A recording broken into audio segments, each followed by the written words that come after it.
नमस्कार, मैं महावीर सिंह। मैं इस समय हूँ सिरोही के सारनेश्वर महादेव मंदिर के बाहर बैठा हूँ। इस मंदिर का अलग ही इतिहास है।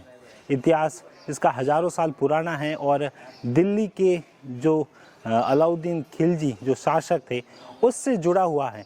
इस मंदिर की स्थापना यहाँ पर जो शिवलिंग है उसकी स्थापना के पीछे एक युद्ध था और उस युद्ध में यह थी कि जैसे गुजरात से इस शिवलिंग को लाया जा रहा था अलाउद्दीन खिलजी के द्वारा, और सिरोही के जो शासक थे उस समय उन्होंने, और जालोर के शासक और मेवाड़ के राणा रतन सिंह, इन तीनों शासकों ने मिलकर इस अलाउद्दीन खिलजी के खिलाफ युद्ध किया था और इस शिवलिंग को यहाँ उनके चंगुल से छुड़ाकर यहाँ पर स्थापित किया था।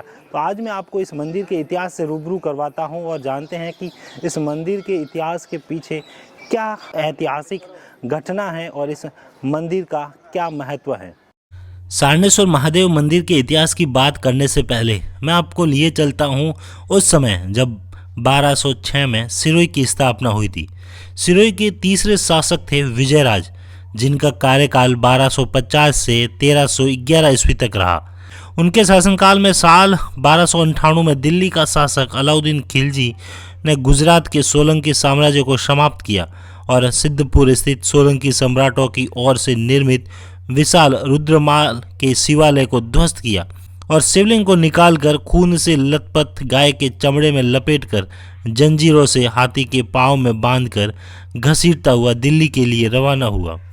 जैसे ही आबू की तलहटी के नीचे चंद्रावती नगरी तक पहुंचा ही था कि सिरोही के महाराव विजयराज को इस बात की जानकारी लगी।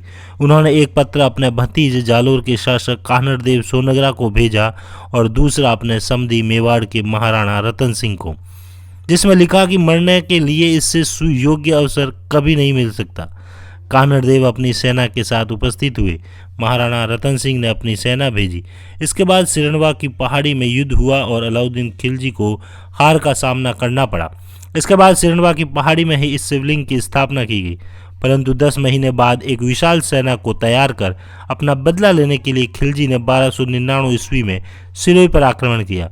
वह संकल्प लेकर आया कि उस शिवलिंग को तोड़कर उसके टुकड़े टुकड़े करेगा और सिरोही नरेश का सिर काटेगा। तब सिरोही की प्रजा भी धर्म की रक्षा के लिए मर मिटने को तैयार हो गई।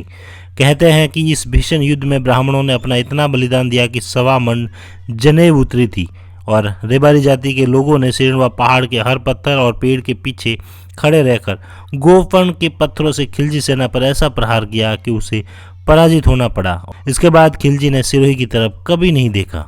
सारनेश्वर महादेव मंदिर को सिरोही के देवड़ा चौहान राजवंश के इष्ट देव के रूप में पूजे जाते हैं। रेबारी जाति के इस बलिदान से महाराव इतने खुश हुए कि उन्होंने एक दिन के लिए इस सारनेश्वर मंदिर को रेबारी जाति के लोगों को सौंप दिया। अब ऐसा हर साल होता है कि एक दिन इस मंदिर का चार्ज रेबारियों को सौंपा जाता है।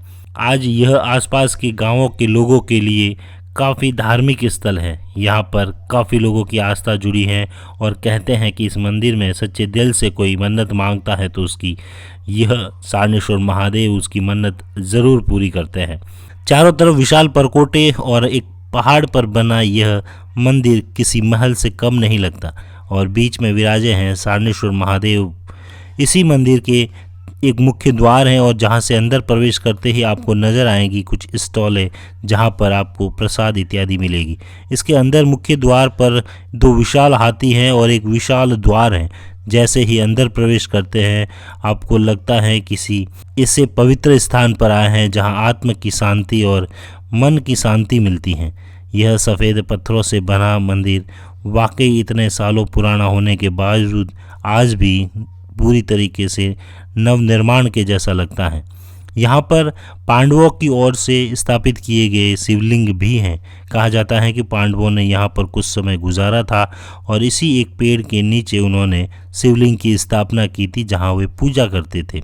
अलग अलग मंदिर और अलग अलग छोटे छोटे शिवालय बने हुए हैं और पूरी पहाड़ी पर परकोटे की तरह से चौड़ी दीवारें बनी हुई है। तो यह था सारनेश्वर महादेव मंदिर का इतिहास। कैसा लगा आपको हमें ज़रूर बताएं। धन्यवाद।